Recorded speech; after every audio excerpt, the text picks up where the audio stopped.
Bonjour à toutes et tous, comme vous pouvez le constater dans le titre, oui j'ai fait une commande, oui. Je n'en avais pas fait depuis l'été dernier, juillet pour être exact, fin juillet il me semble. Et bon bah c'est vrai que c'était un peu la dèche. Alors, j'étais un peu refroidi aussi par les sorties de l'année, je vous avoue qu'il n'y a rien qui m'a particulièrement trigger. Bon bah c'est des mises à jour, de mises à jour, de mises à jour, j'ai l'impression d'acheter des patchs si je me mettais à acheter des cubes. Mais une petite remise de 10% sur le Speed Cube Shop m'a décidé à sauter le pas et à me dire bon voilà, tous les cubes peut-être qui m'auraient un minimum intéressé, je les ai pris.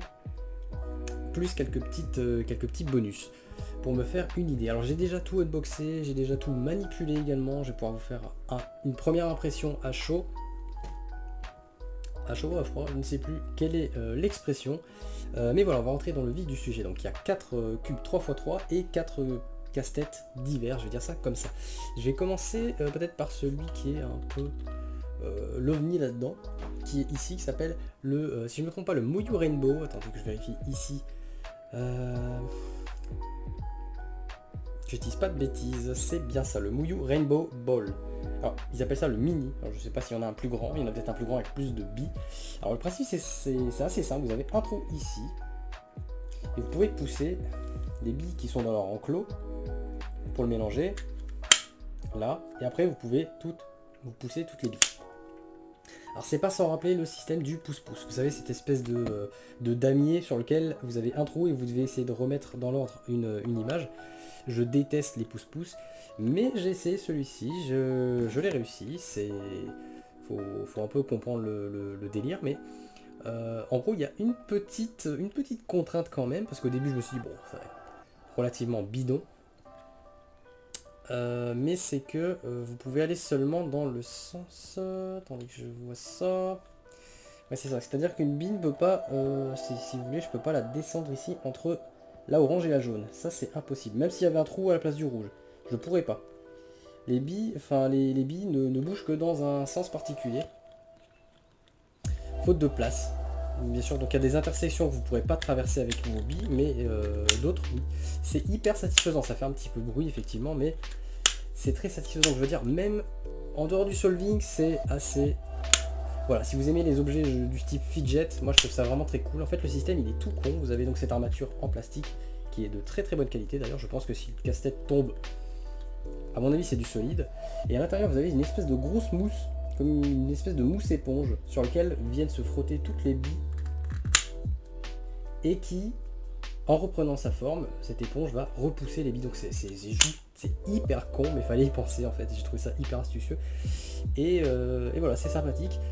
Alors je me suis quelques petites frayeurs, mais il est bien, bel et bien possible, évidemment, sans formule, sans méthode particulière, à ceci près que j'ai juste cru comprendre qu'il fallait commencer par le bas, donc le dessous, qui est le rouge, et au fur et à mesure remonter. Mais voilà, c'est pas du tout compliqué, c'est un très bon casse-tête, il y a de bonnes factures, c'est original et c'est joli, et vous pouvez même le poser sur la partie qui n'a pas de billes, et ça fait un très bel objet. Voilà, donc moi je suis assez satisfait d'avoir pris ce casse-tête là, et je vais le laisser là, à mon avis c'est un truc avec lequel je vais un petit peu fidger de temps en temps. En second lieu, j'ai pris le YG, donc le IJ Tianhuan, je sais pas. Bref, vous allez le trouver sur le site du Speed Cube Shop. Voilà à quoi ça ressemble. Alors, c'est exactement ce à quoi ça ressemble. C'est un 2x2 dans lequel il y a des centres qui bougent. Voilà. Il n'y a pas de secret, ça ne réinvente pas la roue. Ce que j'ai beaucoup aimé dans ce casse-tête, c'est qu'en fait, il mélange simplement deux casse-têtes. Donc c'est un mélange entre un 2x2 et celui-ci, dont j'ai oublié le nom. Mais dans lequel voilà, les centres peuvent bouger. Donc voilà, si vous aimez les cassettes un peu hybrides, il est très cool. Là je l'ai un peu lubé, il commence déjà à avoir des bonnes ambiances là. Alors en revanche, petit bémol sur ce casse-tête, je trouve que les pièces n'ont pas l'air très... Comment je vais dire ça, j'ai fait de la merde ici, c'est parfait. Bon, il est mélangé, mais en fait le problème c'est que les pièces sont assez... Ça a l'air assez fragile, au contraire du casse-tête d'avant, le Rainbow Ball. Le Ige Tian Yuan, tu le fais tomber, il pète. Clairement, celui-ci, il est hyper fragile. Donc si vous l'utilisez, faites-le avec précaution. J'ai pas testé pour voir s'il pétait, mais il est très très flex. Les pièces ont l'air de tenir à rien du tout. Vous voyez ça, c'est très flex. C'est le seul regret que j'ai vis-à-vis de ce casse-tête, c'est que tu peux pas le serrer, tu peux pas... Enfin voilà, il y a clairement un truc au niveau de la qualité qui aurait pu être fait là pour le rendre un peu plus safe. Tu peux clairement pas le speed solve, sous peine de peut-être faire du corner twist. Je pense que c'est possible, hein, vu le flexisme. Mais sinon sur le concept, j'ai trouvé ça très bien. Il existe un niveau 2 et un niveau 3, je ne sais absolument pas à quoi ça mène tout ça, mais j'ai volontairement pris le niveau 1 parce que voilà, c'est décidé. Depuis le Puppet V2, j'ai décidé simplement de ne plus jamais prendre un casse-tête qui n'est pas un 3x3 sur une version plus haute que la V1. Alors ce qu'on appelle les V1, les V2 et tout ça pour des casse-têtes divers, je vais appeler ça comme ça, ce sont simplement les niveaux de difficulté. Voilà, ça veut pas dire qu'il y a des updates, mais voilà, très fun quand même. Juste s'ils avaient pu faire ça peut-être un peu plus petit aussi, un peu plus compact et un peu plus consolidé, ça aurait été vraiment top. Qu'est-ce qu'on a également? Alors j'ai aussi le... comment il s'appelle ça déjà? C'est le Platypus de chez Shengshao. Le Shengshao Q Platypus de niveau 1. Alors comme vous allez vite le comprendre, en fait les faces tournent de cette manière. Voilà. La première fois j'ai eu un petit peu de mal, j'ai mis, allez, je vais dire à tout péter, j'ai mis 4 ou 5 minutes à le faire la première fois tout seul. Il n'y a pas besoin de solus, c'est vraiment instinctif, c'est de la logique pure. Si vous avez déjà fait un 2x2 ou un 3x3, vous saurez faire celui-ci sans problème. C'est juste que, voilà, il y a ce bout là qui tourne. Et faut simplement se rappeler que voilà, faut mettre certaines pièces de côté pendant que vous faites votre manip, les récupérer plus tard. Voilà. Il y a quand même un peu d'anticipation à avoir quand vous résolvez ce casse-tête là, mais il est vraiment très cool. Et lui, il est vraiment très quali. Vous avez même ici des petites pièces, alors des petits clapets si vous voulez retirer. Vous avez accès à une vis pour serrer le casse-tête si vous le voulez, donc c'est vraiment cool. Je trouve même pour ce type de casse-tête. Et puis voilà quoi, je veux dire, la forme, le design, les couleurs sont cool aussi. On a du violet, on a du vert, du jaune, du rouge, du orange, du gris, du blanc. C'est vraiment astucieux et il est, comme je vous l'ai dit, assez simple. Une fois que vous avez compris le système, qui vous prendra pas plus de quelques minutes à piger. Donc voilà, c'est très très fun comme casse-tête. Il existe un niveau 2, le niveau 2 lui est sectionné à ce niveau, c'est-à-dire qu'au lieu d'avoir une seule rondelle, vous en avez deux. Donc voilà, je pense que la difficulté n'est pas beaucoup plus élevée, mais comme je l'ai dit, moi je vais jouer la sûreté maintenant, je prends que des niveaux 1. Donc très très cool le platypus, le Q, Shengshao Q Platypus. Et enfin pour terminer sur les casse-têtes un peu plus exotiques, j'ai pris ceci. Alors je pensais que c'était le niveau 1, jusqu'à ce que je découvre que non. Ce qui va pas m'empêcher d'essayer de le faire. Il est lourd. Mais vraiment lourd, genre au moins 100 grammes. Je sais pas ce qu'ils ont mis dedans. Il n'y a pas d'aimant, je pense. Je pense que le casse-tête se cale vraiment bien. Alors déjà j'aime beaucoup le motif. J'ai très hâte de voir ce que ça va donner une fois mélangé. Mais par contre, je pense pas avoir comment dire, l'intelligence de le résoudre sans aide. À mon avis, je vais devoir aller chercher sur internet. J'ai vu qu'il existait déjà des tutos, mais ouais, une fois que tu l'as mélangé, t'as fait 2-3 trucs comme ça. Moi déjà, je suis paumé. Alors, je pense que clairement, une fois qu'on a la technique, ça peut aller vite. Mais comme tous les casse-têtes que j'ai du genre, tant que j'ai la solution en tête, ça marche. Si je le mets de côté pendant 6 mois, 1 an, c'est fini. Il faut que je retourne sur YouTube. Mais voilà, j'ai trouvé ça très fun et je pense que même mélangé ça doit être un très très bel objet. Il est de très bonne facture, le plastique est... C'est frosted, hein, c'est frosted. Il est lourd, à mon avis il est solide. Tu peux clairement tuer quelqu'un avec, hein, si tu le frappes, ne fais pas ça. Mais oui, tu peux faire des commotions avec. Donc ne fais pas tomber sur quelqu'un, hein, parce que je pense que ça ne va pas casser. Par contre la personne, je ne sais pas. Le motif très beau et j'ai hâte de voir le mélange et j'ai hâte de voir un peu la technique. Je pense que c'est à base de tac, tac, à mon avis. Est-ce que ça se speed solve? Je pense qu'il y a moyen, mais là en l'état, je vous avoue que le seul petit truc, c'est que j'ai l'impression... Non, je pense qu'en mettant quelques gouttes, ça va aller très très bien. Ça va aller très très bien. Donc celui-là, nickel aussi, pour l'instant il est résolu, donc forcément je le trouve cool. Voilà, donc ça c'est pour tous les casse-têtes un peu space. Donc le Rainbow Ball, le Q Platypus, le Tianruan et le Super Ivy, j'ai même pas donné son nom, c'est le Super Ivy de chez Chi. Voilà. Je suis très satisfait de ces casse-têtes. Parfois il y en a un dans le lot qui me plaît un peu moins, mais non, là pour le coup j'ai vraiment... bon, juste le dernier qu'il faut encore que je tâte, mais les 3 premiers je les ai réussis et je les trouve très très fun. Ensuite on va attaquer le gros morceau. Alors qu'est-ce que j'ai pris comme 3x3? J'ai pris le RS3 Super. Oui, RS3M, non je crois. Super RS3M, un truc comme ça. Alors qu'est-ce qui se passe avec ce cube? Déjà il fait pas le bruit infect de la version 2020. Je vous remonte un peu, ça c'est la version 2020 que j'ai.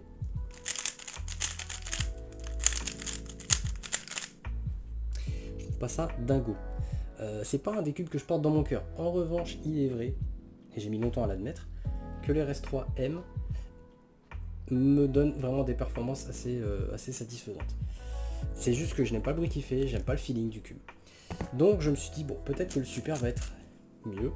Le Super, déjà, un point en plus, il est un chouïa, les magnettes, donc les aimants sont un chouïa plus strong.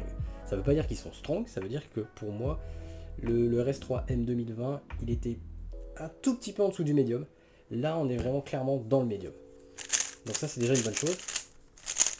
C'est également le premier cube que je prends avec la technologie Maglev, qu'on va retrouver dans un autre juste après. Mais voilà, donc à voir ce que ça va donner sur le long terme.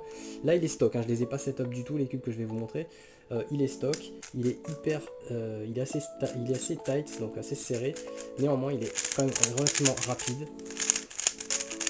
Le bruit qu'il fait pour l'instant, je sais pas trop juger. Oui, il est chiant aussi, il est casse-couille, mais en même temps, il est pas setup. Donc une fois que j'aurai mis un peu de lube, une fois que j'aurai testouillé tout ça, ça devrait aller. Le système de setup à l'intérieur, de ce que j'ai vu, c'est avec l'espèce d'anneau. Vous avez une petite clé. On a déjà vu ça, hein, bien entendu, donc ça va pas nous dépayser. Donc voilà, en termes de poids, j'ai l'impression que c'est relativement la même chose. Peut-être allez, quelques grammes en moins, mais c'est pas flagrant. Donc voilà, pour le Super RS3M.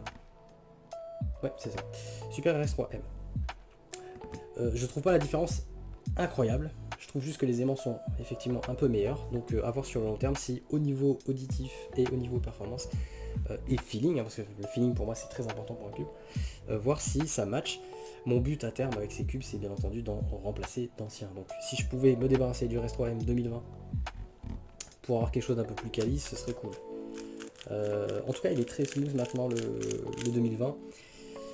Donc bon voilà, je pense que c'est pas avec ma première ou deuxième semaine de setup sur le Super RS3 que je vais qui va se faire un nom. Mais bon.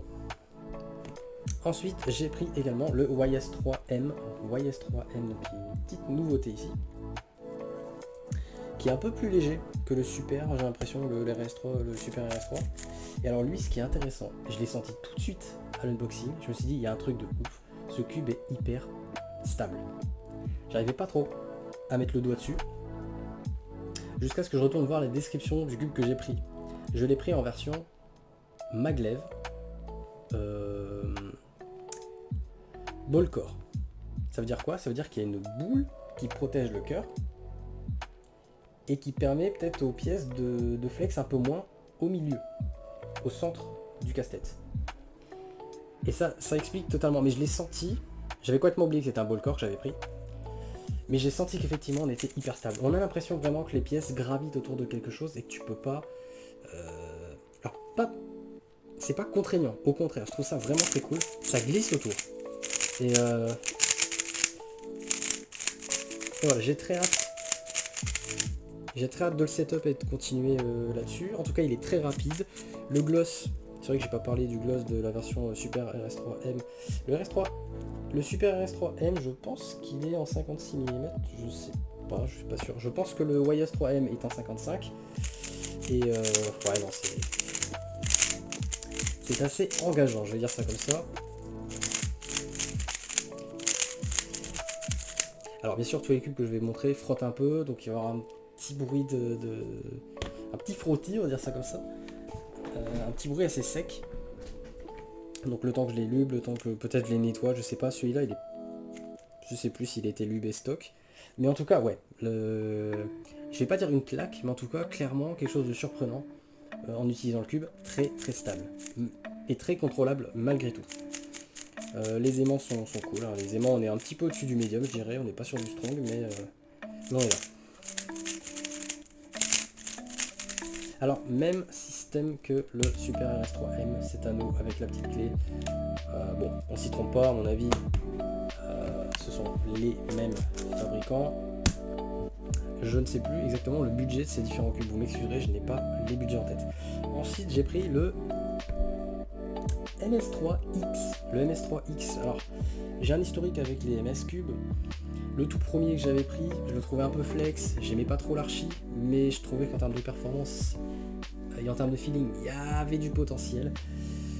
Voilà, c'était un cube très moyen pour moi, le premier MS Cube.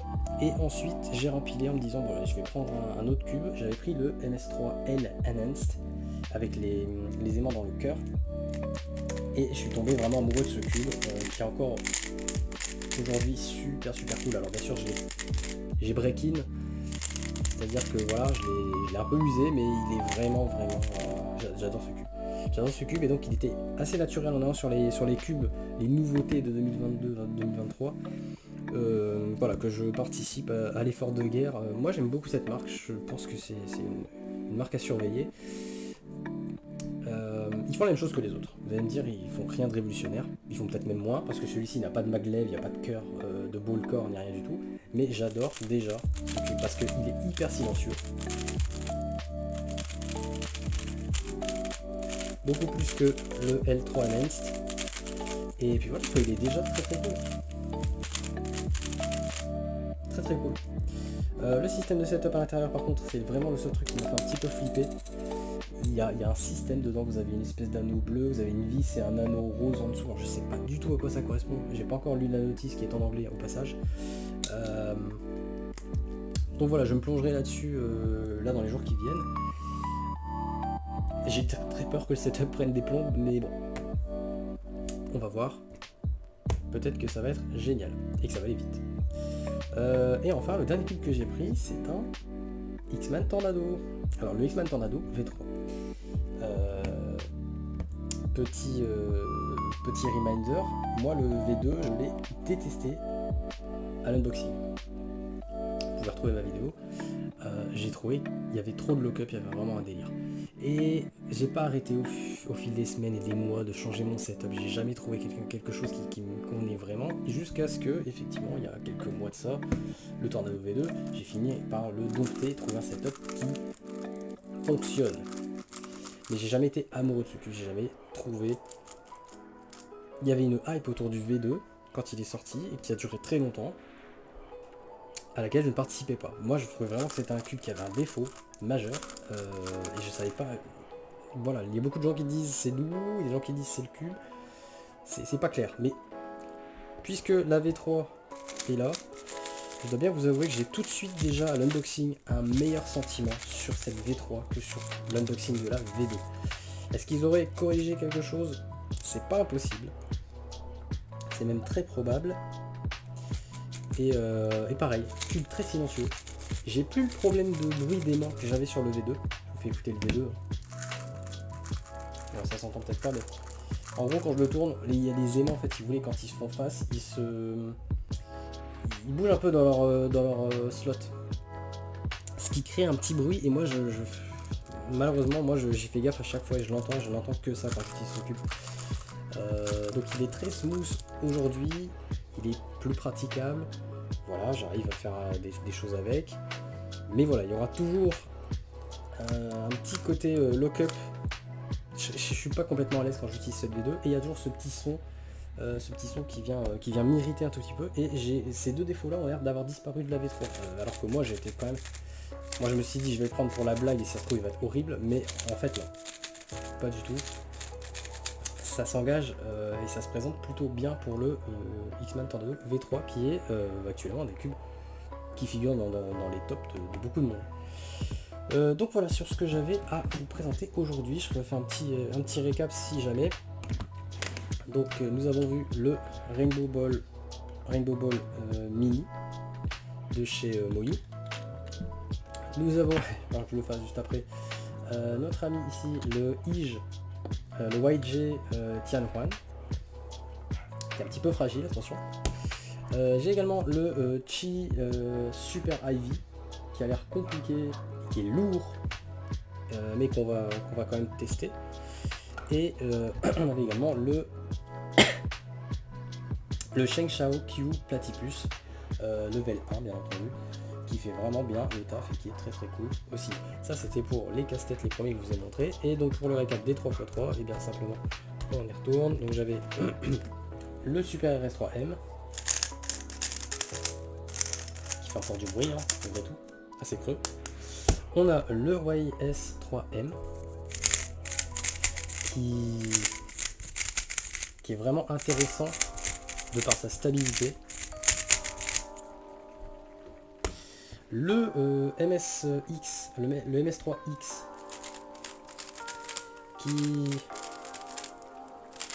qui à mon avis a du potentiel par rapport à ma version L3 Enhanced, et qui fera encore un peu moins de bruit. Et enfin le Tornado V3 qui fait absolument plus de bruit et qui a l'air de je vais dire comme ça, des beautés. Je dirais que je me réconcilie avec X-Man Tornado avec ce cube. Bon voilà, maintenant il n'y a plus qu'à setup tout ce petit monde et faire des solves et des solves. Ça va être très long. Voilà. Donc je prévois de refaire une vidéo d'ici 1 ou 2 semaines pour mes secondes impressions. Maintenant voilà, je ne veux pas tout le temps de l'univers non plus. J'essaierai de revenir au plus vite, mais je vais quand même prendre le temps qu'il faut parce que 4 cubes à setup, 4 cubes à break-in, c'est pas rien. Et surtout, enfin, je les compare avec les autres.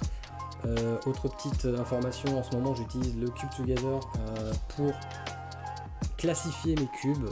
Si vous passez sur Twitch à l'occasion, n'hésitez pas, je fais des marathons de 100 solves par cube, c'est-à-dire j'utilise mes 20 ou 30 cubes les plus intéressants de ces dernières années et je fais des AO 100, voilà, des average of 100.